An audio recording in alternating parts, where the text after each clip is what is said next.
عمرو بن حارث نے خبر دی، انہیں بکیر نے، انہیں قریب نے کہ ابن عباس، مسعود بن مخرمہ اور عبد الرحمن بن اظہر رضی اللہ عنہ نے انہیں حضرت عائشہ رضی اللہ عنہا کی خدمت میں بھیجا اور کہا، حضرت عائشہ رضی اللہ عنہا سے ہم سب کا سلام کہنا اور اس کے بعد عصر کے بعد کی 2 رکعتوں کے بارے میں دریافت کرنا۔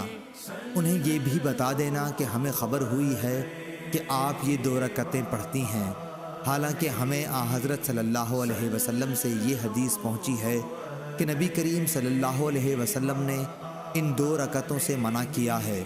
اور ابن عباس رضی اللہ عنہ نے کہا کہ میں نے عمر بن خطاب رضی اللہ عنہ کے ساتھ ان رکعتوں کے پڑھنے پر لوگوں کو مارا بھی تھا۔ قریب نے بیان کیا کہ میں حضرت عائشہ رضی اللہ عنہا کی خدمت میں حاضر ہوا اور پیغام پہنچایا۔ اس کا جواب آپ نے یہ دیا کہ ام سلمہ رضی اللہ عنہا سے اس کے متعلق دریافت کر۔ چنانچہ میں ان حضرات کی خدمت میں واپس ہوا اور حضرت عائشہ رضی اللہ عنہا کی گفتگو نقل کر دی۔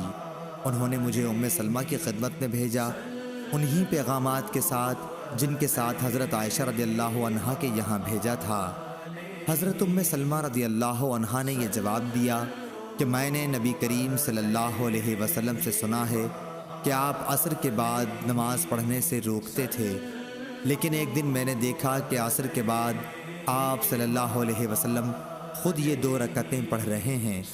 اس کے بعد آپ تشریف لائے، میرے پاس انصار کے قبیلے بنو حرام کی چند عورتیں بیٹھی ہوئی تھیں، اس لیے میں نے ایک باندی کو آپ صلی اللہ علیہ وسلم کی خدمت میں بھیجا۔